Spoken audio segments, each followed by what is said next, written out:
preciosa acerca de la marca de la bestia. Nos encontramos en un punto en la historia donde los avances tecnológicos y todo el desarrollo que estamos viendo a través de la genética con el famoso transhumanismo, donde se están tratando de mezclar células humanas con embriones de animales, etcétera, etcétera. Todo este avance del conocimiento de la ciencia actual está o es muy relevante con las profecías bíblicas, y creo que estamos en un punto crucial en la historia donde el Espíritu Santo nos puede dar un poquísimo más de luz y comprensión acerca de todo esto, para que una vez más comprobemos la veracidad y la inerrabilidad y la inspiración maravillosa de las Sagradas Escrituras. Por ejemplo, en el capítulo 13 del libro del Apocalipsis, hace 2000 años se escribió el apóstol Juan, que se encontraba en la isla de Patmos, que está muy cerca de Turquía, junto al mar Egeo. Actualmente la isla de Patmos todavía existe, que él vio una visión tremenda de Jesucristo, y pues cuando él volteó para oír la voz como de trompeta que le hablaba, Cristo le dijo: yo soy el que vivo y estuve muerto, mas sea que vivo por los siglos de los siglos. Escribe las cosas que son, las que has visto y las que serán. Y entonces el apóstol Juan hace 2000 años escribió algo que ya sucedió, que no ha sucedido y que está por suceder.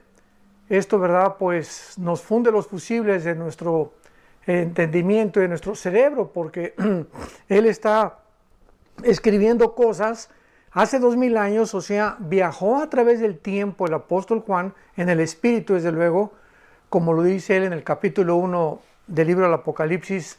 Y estaba yo en el Espíritu en el día del Señor, y él vio lo que aún no ha acontecido ante la época presente en la que tú y yo vivimos. Pero lo que él vio, pues ya sucedió, porque lo escribió, tal como lo encontramos en el libro del Apocalipsis. Y todavía no sucede en el siglo XXI en que nos encontramos. Sin embargo, va a suceder. De una forma maravillosa, Dios simplemente nos dice que el tiempo no existe, ¿verdad? Es completamente relativo. Entonces, el Dios de la Biblia es el Dios que trasciende completamente las 4 dimensiones en las que tú y yo estamos viviendo, que es la altura, la profundidad, la anchura, y la 4ª dimensión que el gran científico alemán Alberto Einstein descubrió, y que es el tiempo. Y Einstein, en su famosa teoría E igual a mc al cuadrado, la energía es igual a la masa por la velocidad de la luz, ahí describe claramente esto, que el tiempo, ¿verdad?, es de carácter relativo. Entonces el apóstol Juan escribe tantas cosas en el libro de Apocalipsis, pero nos vamos a concentrar en la marca de la bestia y en el desarrollo tecnológico que a través de todos estos últimos años se ha llevado a cabo, porque estamos ya listos para poder ser testigos del último escenario mundial. Somos la generación privilegiada que Dios nos ha permitido que podamos nosotros presenciar las cosas que Dios escribió, para que contemos sus maravillas, para que llamemos al mundo al arrepentimiento, y para que nosotros, de una forma personal e individual, nos acerquemos cada día más al Señor. El apóstol Pedro, en su primera carta, capítulo 4, versículo 7, dice: el fin de todas las cosas se acerca. Seamos sobrios y velemos en oración. Muy bien. Entonces, aquí en el capítulo 13 del Apocalipsis, dice el versículo 16, que hacía que a todos, pequeños y a grandes, se les pusiera una marca en la mano derecha y en la frente. Vamos a ver mucho más adelante si esta marca es o va a ser superficial o tatuada, o va a ser un chip que se va a injertar debajo de la piel. En fin, todos estos detalles son muy importantes. Y dice que ninguno pudiera comprar ni vender, sino el que tuviera la marca o el número, el nombre de la bestia. Y aquí hay sabiduría, dice el Espíritu Santo. el que tiene entendimiento cuente el número de la bestia, porque es número de hombre, y su número es el 666. Cuando dice la Biblia que aquí hay sabiduría porque es número de hombre, se refiere a que la numerología en la Biblia se llama gematría. La gematría es una rama de la teología que trata con los números, y esto hay que completamente divorciarlo, ¿verdad?, de la numerología del ocultismo, que es otra dimensión. En el ocultismo, por ejemplo, hay mucha superstición, que el número 13, en los hoteles no hay el número 13, que no pases bajo una escalera que tenga tal número porque puede traer mala suerte. Eso es otra cosa, ¿verdad? Y la Biblia no tiene que ver con absolutamente nada de esta numerología. Sin embargo, cuando dice que es número de hombre, el número de la bestia, significa lo siguiente. En la Biblia el 1 es el número de la unidad. Dice en Deuteronomio 6, versículo 4 en adelante, Shema Yisrael Adonai Elohim Adonai Echad. Esto es en hebreo, que significa, oye Israel, el Señor tu Dios uno es. Entonces, bajo el concepto del judaísmo, ¿verdad?, Dios es uno. Y esto es una de las cosas que ellos no pueden entender del Nuevo Testamento, y por eso muchos judíos no creen en el cristianismo, o dicen que estamos equivocados porque nosotros tenemos 3 dioses, que porque tenemos al Padre, al Hijo y al Espíritu Santo. Y entonces el judío choca su teología con todo lo que nosotros hemos recibido, porque la misma historia nos muestra, ¿verdad?, dentro del judaísmo y dentro de también la etimología, o sea, las raíces hebreas del judaísmo, nos muestran que la palabra Elohim, cuando dice la Biblia, Bereshit Elohim ha-samayir haaretz, en el principio Dios hizo los cielos y la tierra, esta palabra Elohim, la terminación im en el hebreo, siempre implica una pluralidad. Entonces está hablando de Dios en plural. Y luego cuando dice también en el capítulo 3 del Génesis, que Dios dijo, saquemos al hombre del huerto para que no sea uno como nosotros. Otra vez está hablando en plural Dios. Y en el capítulo 11 del Génesis, cuando baja Dios a juzgar la rebelión de la Torre de Babel, Él también lo dice, bajemos al mundo para que podamos confundir las lenguas, hablando Dios otra vez en plural. Pero en fin, este no es un punto ahorita que vayamos a desarrollar, pero simplemente quiero explicar que el número de la bestia es el número del hombre. ¿Por qué? Porque el ser humano fue creado en el 6º día. Entonces, el 1 es el número de la unidad. El 2 en la Biblia es el número de los testigos, o implica testimonio. Cristo mandó de 2 en 2 a los discípulos, y bajo 2 testigos quedaría completamente toda declaración, de acuerdo a la Torá o a los primeros 5 libros del Antiguo Testamento. El 3 es el número de la Trinidad. El 5 es el número de la gracia. Y el 6 en la Biblia es el número del ser humano, porque en el 6º día fuimos creados. Entonces, cuando vemos 6, 6, 6, 3 veces, nos damos cuenta que es el hombre elevado a la Trinidad. O sea, el hombre convertido en un Dios. Y por eso se le dio al anticristo el número del 666. Porque es precisamente el anticristo el ícono final de Satanás, para representar que Él es Dios, ¿verdad? Y que no hay nadie absolutamente como Él, porque así es como va a terminar esta triste historia de esta criatura rebelde que se opuso a los mandamientos y a la voluntad de Dios. Muy bien. Vamos pues a entrar en materia y vamos a ver que la marca de la bestia va a involucrar 2 aspectos principales. Un aspecto económico y un componente espiritual. Repito, la marca de la bestia va a implicar dos aspectos diferentes, uno económico y el otro espiritual. Y estas dos características van a trabajar juntas y serán los temas que vamos a tratar de desarrollar. El aspecto económico y el componente espiritual lo vamos a explicar un poco con más detalles más adelante, y el intento de este estudio es prepararnos o preparar el estrado para poder nosotros continuar, y cuando lleguemos a estudiar con más detenimiento estos dos componentes lo vamos a entender. En su afán principal de convertirse en el Dios de este mundo y el máximo gobernante mundial, el anticristo va a tener que alcanzar o va a tener que lograr 4 metas. Si tú quieres ir apuntándolas, será muy importante. Para que el anticristo pueda lograr colocarse y convertirse en el máximo gobernante mundial, va a tener que alcanzar o lograr 4 metas. Número 1, y vamos en orden para que veamos la final, o sea la cuarta. Número 1, un control militar. En el libro de Daniel, en el Antiguo Testamento, en el capítulo 11, leemos nosotros que el anticristo tendrá que primero tener el control militar del mundo, porque es necesario para que pueda lograr las otras fases distintas.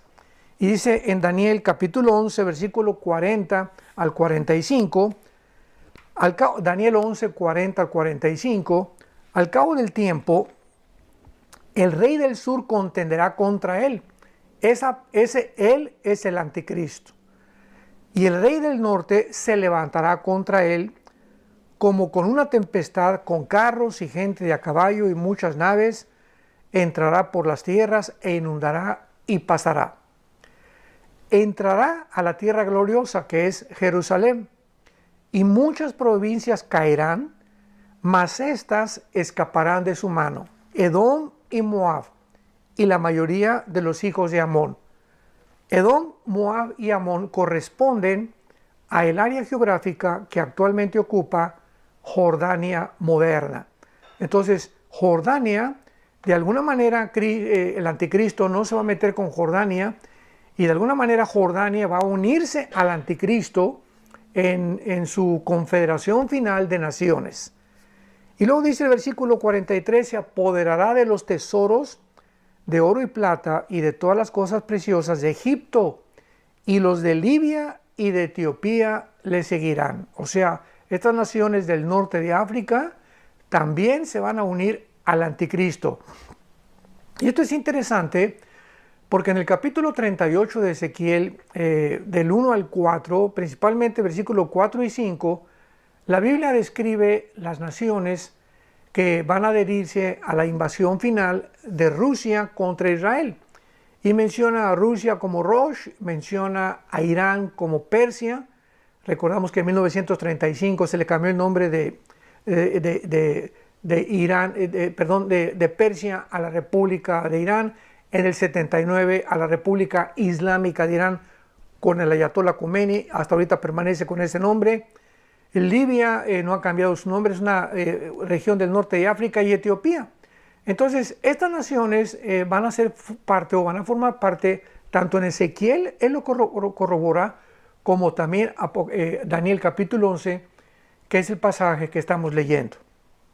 Y finalmente dice el versículo 44 y 45 de Daniel 11, pero noticias del oriente y del norte lo atemorizarán, y saldrá con gran ira para destruir y matar a muchos, y plantará las tiendas de su palacio entre los mares y el monte glorioso, y santo, mas no llegará a su fin, y no tendrá quien le ayude. Vemos que entonces la campaña militar del anticristo va a ser muy importante para poder controlar las amenazas que va a tener del oriente, las amenazas que va a tener de algunas naciones, inclusive dentro del territorio de los árabes. Pero finalmente vemos que la Biblia localiza al anticristo terminando su carrera en la ciudad de Jerusalén. Y ahí es precisamente donde la segunda carta a los tesalonicenses, el apóstol Pablo escribe claramente que vendrá Jesucristo y destruirá al anticristo solamente, ¿verdad?, con su voz, con la palabra de Dios. Y en Apocalipsis 16, en la guerra del Armagedón, se va a llevar también en el Valle del Megido, Joel capítulo 3, y todos estos pasajes que nosotros unimos hacen una consistencia de la verdad extraordinaria, porque fueron escritos por autores diferentes en diferentes épocas, pero la consistencia y la armonía que existe de la Biblia de una parte con la otra, cómo encajan todas las piezas de una forma sobrenatural. Entonces, esta campaña militar la tendrá que llevar el anticristo de alguna forma inmediata. Y además, en esta primera fase, que el anticristo necesita primero controlar el control militar, parece que comenzará rápidamente después del rapto. Dice en Apocalipsis capítulo 6, versículo del 1 al 4, que el primer sello aparece el anticristo como un caballo blanco, montado en un caballo blanco, el primer jinete, con un arco y sin flechas. Esto es muy significativo porque implica que va a entrar como un pacificador.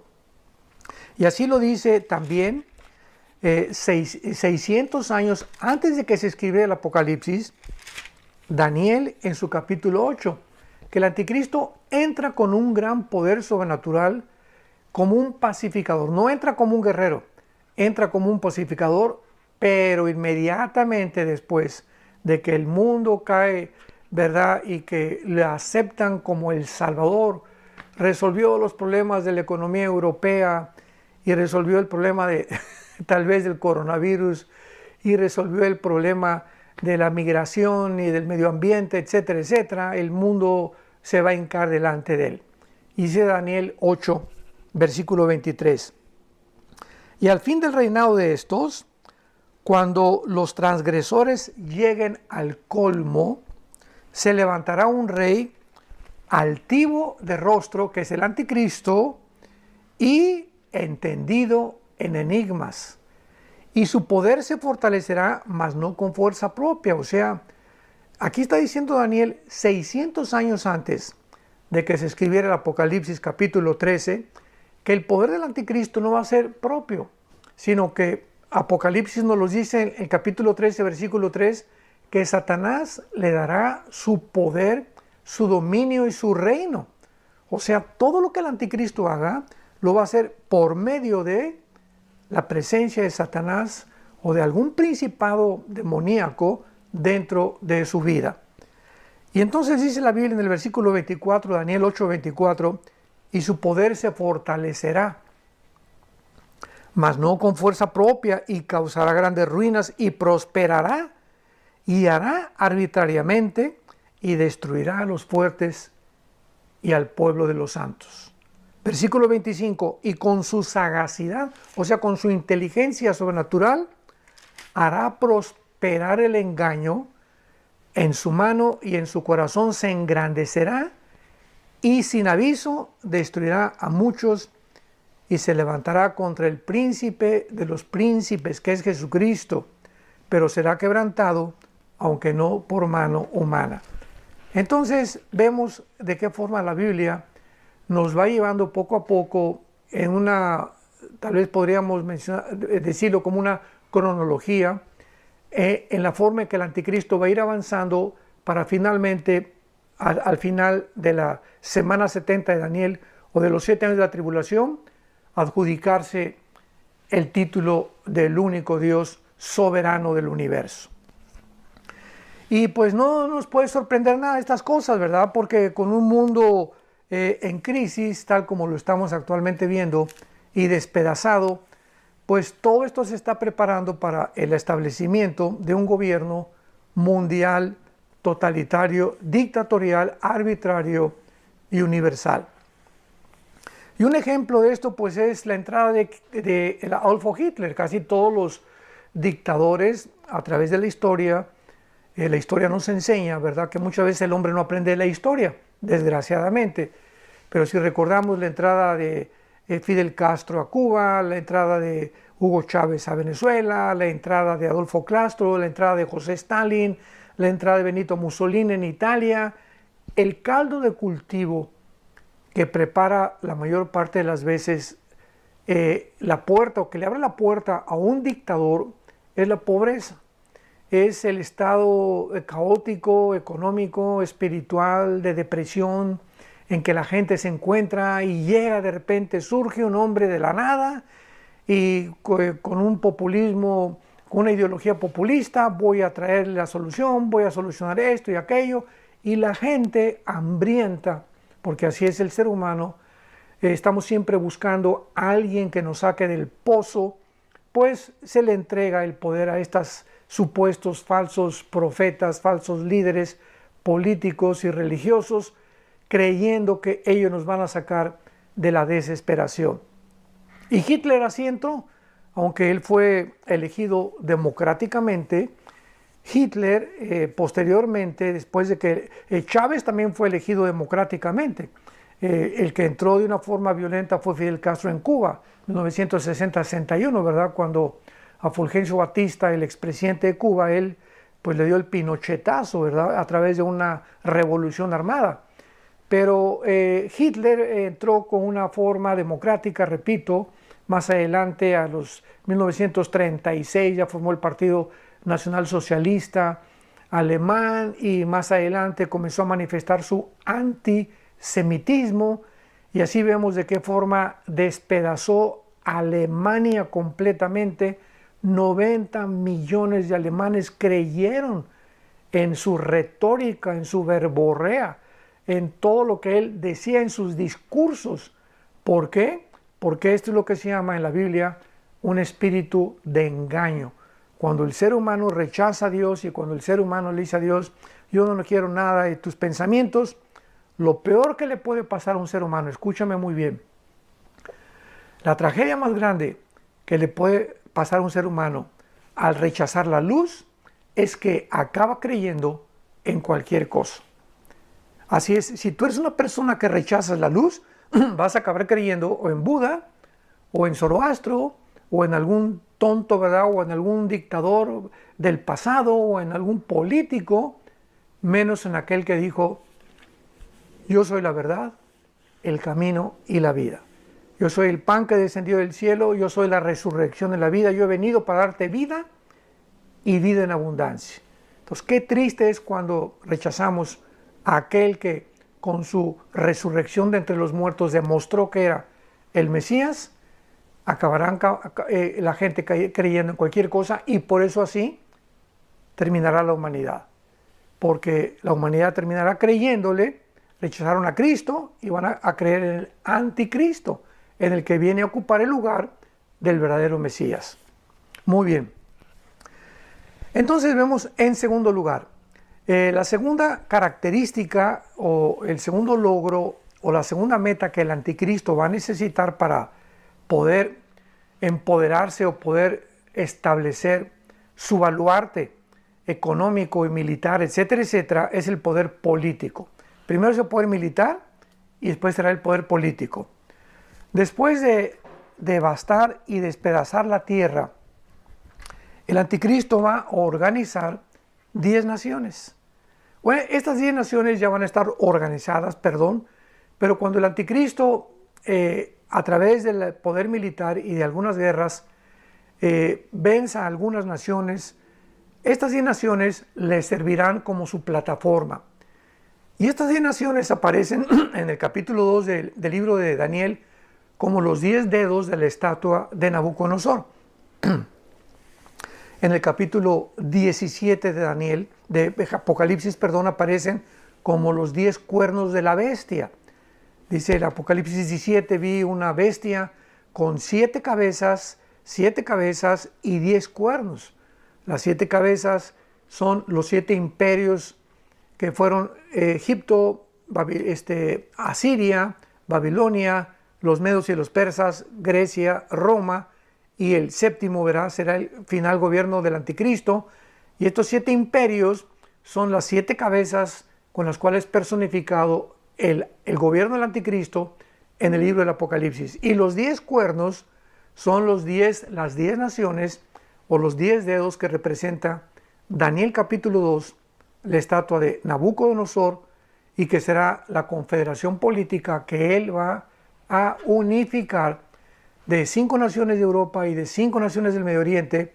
Y cuando estas 10 naciones se encuentren ya formadas en un G10, de ahí, de esas 10 naciones, surgirá el anticristo, derribará a 3 de ellas, ¿verdad? Entonces van a quedar nada más 7 naciones, y dice Apocalipsis 18, el anticristo será el octavo. Y así es como el gobierno final del anticristo se establecerá. Entonces, esto lo podemos ver en el capítulo 7 de Daniel. Esta forma en la que el anticristo va a lograr, porque estas 10 naciones se escriben muy claramente en el libro de Daniel. Dice capítulo 7, versículos 23 y 24 del libro de Daniel.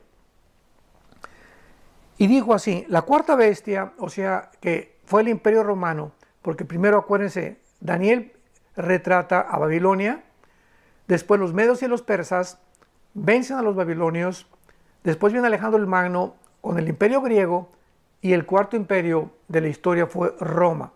De Daniel hacia adelante, él describe 4 imperios. Hacia atrás encontramos nosotros a Siria y Egipto. Entonces es claramente la historia como se describe en la Biblia, que antes de Daniel existió Asiria y Egipto como los imperios del pasado, y de Daniel, o sea del año 600 antes de Cristo hasta nuestros días, solamente surgirán 4 imperios. El cuarto es Roma, pero veamos de qué forma del antiguo imperio romano de hace 2000 años va de alguna forma a volver a manifestarse otra vez de estas naciones, o de 10 naciones que formaron el imperio romano. De ahí se derivarán las 10 naciones que formarán el gobierno final del anticristo.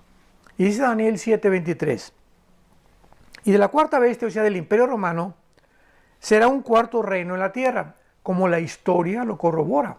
Repito otra vez, fue Babilonia, los medos y los persas, los griegos, y el cuarto imperio fueron los romanos, el cual será diferente de los otros reinos, y a toda la tierra devorará, trillará y despedazará. Y los 10 cuernos significan que de aquel reino, o sea, de estas 10 naciones unificadas, de aquel reino se levantarán 10 reyes. O sea, del antiguo imperio romano, que conquistó casi toda Europa, el norte de África y parte del Medio Oriente, de ese imperio que abarcó tanto el occidente como el oriente, se van a levantar 10 reyes, que son los 10 cuernos o la confederación política final del anticristo. Dice claramente, se levantarán 10 reyes, y detrás de ellos, o sea, primero se forman esta G10, hasta que no veamos una confederación política. Esto es importante. Hasta que nosotros no podamos ver o oír en los medios de comunicación, en la televisión, que 5 naciones del Oriente y 5 naciones del Occidente, o sea de Europa, se unieron para formar una confederación política, no podemos especular que el anticristo ya está, o tal vez yo estoy seguro que ya vive, pero no podemos decir que fue, o que es el príncipe Felipe, o que es Obama, o que es el Papa. Esas son especulaciones absurdas. Entonces, hasta que no haya esta confederación, esta unión de estas 10 naciones, no podemos especular quién será el anticristo como persona, ni tampoco de qué exactamente región saldrá. Sabemos que saldrá del Medio Oriente, y lo más posible que sea Asiria o la región de Irak, pero ¿verdad? Todas estas son posibilidades. Yo personalmente o individualmente creo, ¿verdad?, que va a venir de Asiria, porque hay muchísimas escrituras que le llaman el asirio, pero antiguamente la región de la Mesopotamia, Irak y Asiria estaban unidas, no estaban divididas como ahora entre Siria e Irak, eran una sola, era un solo terreno, una sola conformación geográfica, y las naciones fueron dividiéndose a través de la historia principalmente antes de la Segunda y durante la Segunda Guerra Mundial. Entonces, dice la Biblia que entonces de estas 10 naciones se levantará otro, el cual será diferente de los primeros, y a 3 reyes derribará. Así vemos pues que el gobierno político del anticristo va a surgir cuando se formen 10 naciones. Él antes va a estar en alguna nación pequeña, no se nos dice en cuál, pero va a estar haciendo las guerras. Y entonces le van a entregar el poder. Estas 10 naciones, ya que se junten, le van a entregar el poder, como dice en Apocalipsis 17, le entregarán el poder al anticristo. Y así, entonces ya militar y políticamente, su plataforma está casi lista para poder erigirse como el gobernante del mundo. Y en tercer lugar, el tercer logro que necesita el anticristo lograr o alcanzar para poder establecerse como un gobierno ya sólido, como un bastión político y militar y económico, es el control religioso. Número 1, ya lo vimos, el control militar. Número 2, el control político. Y número 3, el control religioso. Los primeros 2 logros, tanto el militar como el político, lo van a preparar al anticristo para convertirse en un dictador mundial, pero no en el dios pagano de este mundo, todavía no. Para esto, el control religioso va a necesitar hacer 2 cosas pero muy importantes. Número 1, va a tener que realizar alguna señal sobrenatural, porque no va a ser tan fácil de que la gente crea que Él es el Mesías y que van a dejar su religión imaginémonos todo esto, para seguir a este hombre. Él va a tener que realizar algún milagro, alguna cosa sobrenatural. Y en segundo lugar, va a tener que eliminar cualquier competencia religiosa que exista en ese tiempo. Las demás religiones no podrán ni siquiera igualarlo ni compararse con los milagros y señales que el anticristo va a realizar. ¿Y cuál será o cuál nos podemos imaginar nosotros que será esta última señal que va realmente a convencer al mundo de que Él es, ahora sí como decimos en México, el papucho de papuchos, el yo soy aquel, el incomparable, el falso Mesías? ¿Qué es lo que el anticristo va a hacer o qué señal va a hacer el anticristo que la gente va a caer en sus pies?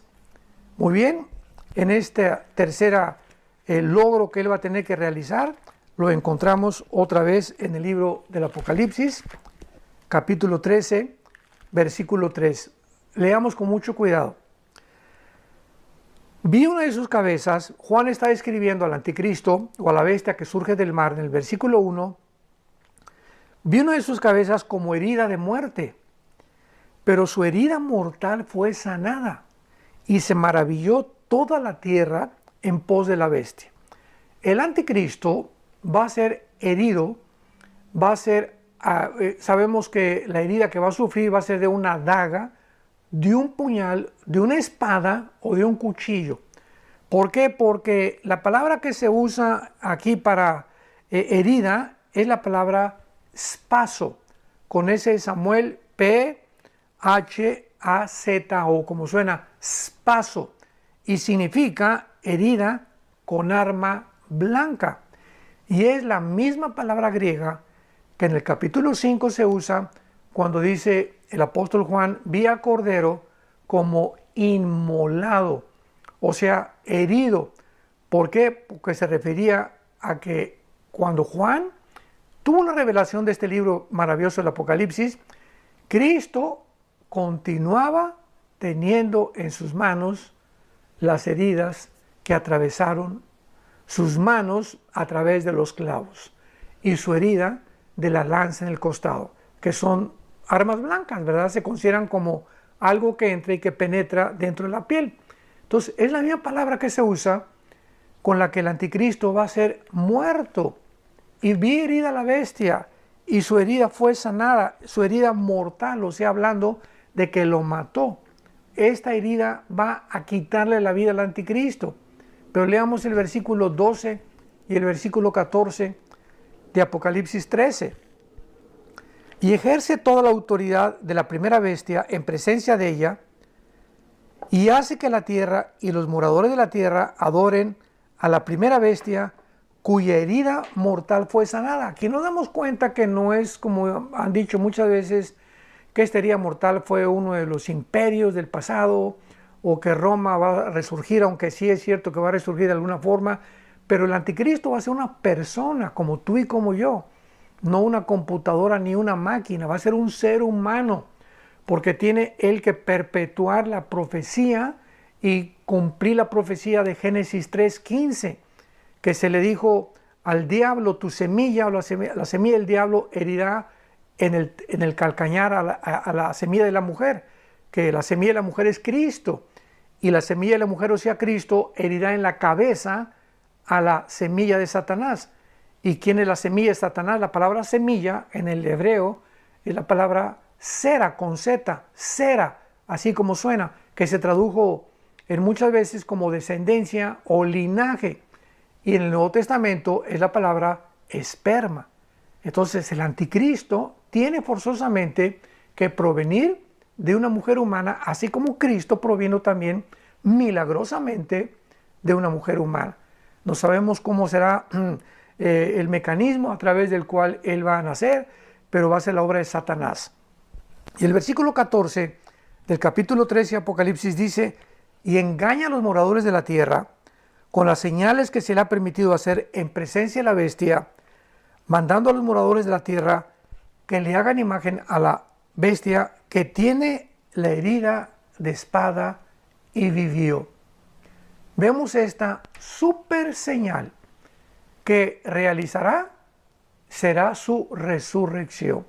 Él tratará de imitar la resurrección de Jesucristo y después eliminará el sistema religioso de la ramera.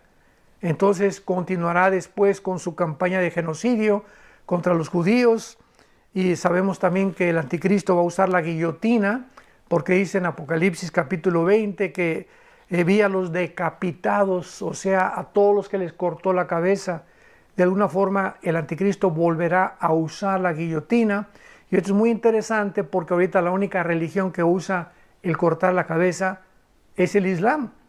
Entonces de alguna forma verá el anticristo va a tener una asociación o una relación con el Islam, y de todos estos creyentes va a erradicar el cristianismo, o querrá erradicar el cristianismo y el judaísmo también.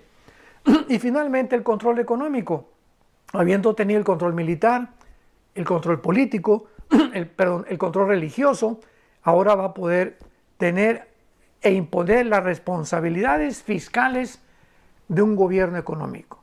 Él necesita esta plataforma primero, lo político, lo religioso y lo militar, y ahora sí se puede imponer una fiscalización de todas las demás naciones.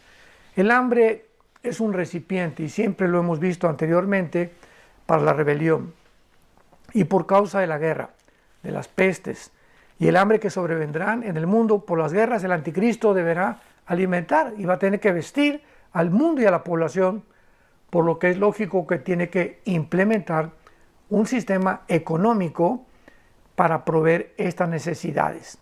Y este sistema económico va a tener que ser promovido a través de muchos incentivos para animar o motivar a los comerciantes del mundo, tanto terrenales como marítimos, para participar en este sistema. Y también tiene que haber un sistema universal para que todos los gobernantes del mundo tengan acceso a él. Y todo esto lo podrá lograr gracias a la tecnología del siglo XXI. ¡Qué increíble es la Biblia! Si las computadoras no se hubieran inventado, si los chips no se hubieran inventado, si el ADN no se hubiera descubierto en 1954, si no tuviéramos los sistemas satelitales de comunicación que desde 1957 se pusieron en operación en el mundo entero, no podrían haberse cumplido las profecías bíblicas. Finalmente, esta economía global debe ser gobernada por un régimen muy estricto, porque el anticristo no puede dejar nada absolutamente suelto, ya que podría enfrentar una rebelión mundial. ¿Cómo logrará finalmente el anticristo alcanzar estos monumentales proyectos de una economía global y el componente espiritual de que finalmente se va a hacer o adjudicarse Dios, no cabe duda que ya en el mundo tenemos las tecnologías para que esto sea posible. Va a establecer una sociedad sin dinero en efectivo, que ya está en Suecia ya están eliminando el dinero en efectivo y en muchas naciones del mundo. Número 2, va a tener que monitorear para su mejor control la conducta humana de sus consumidores, incluyendo, ¿verdad?, el lugar donde vivimos. Y en tercer lugar, la marca famosa a través de la cual él va a controlar y forzar a todos a que entren a este nuevo sistema económico internacional.